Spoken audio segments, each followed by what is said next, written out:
Hey, happy Tuesday, everybody. Sean coming at you from High Level. Today is like Christmas today for me because the Release Notes channel is full of awesome, amazing stuff. So check this out. So this one is going to be on the Google Sheets action lookup spreadsheet row. So we now have a new select field search method. Why? Because users weren't able to search spreadsheets from bottom to top. It was limited only from top to bottom. So the use case here is getting the most recent entry. So for example, invoicing, tickets, logging, etc. So how, besides the worksheet select, you can now use select the search method defaulted top to bottom, and with a new option bottom to top. So when bottom to top is selected and we're performing the lookup, we'll fetch the values in the desired column and perform the search from the last to the first, returning the correct row that matches the lookup, right? So essentially this is the idea that we have, okay, so a couple things. So we have a Google Sheets action that lets you do stuff in Google Sheets in the workflow. And if you haven't seen that, check it out in the help docs, it's there. Now this is one of those situations where what you're trying to do, right, is you're trying to actually look up a spreadsheet row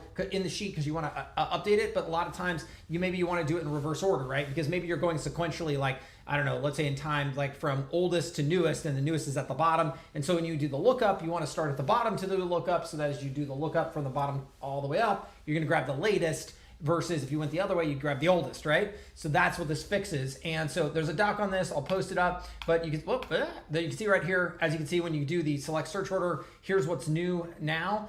So that's out.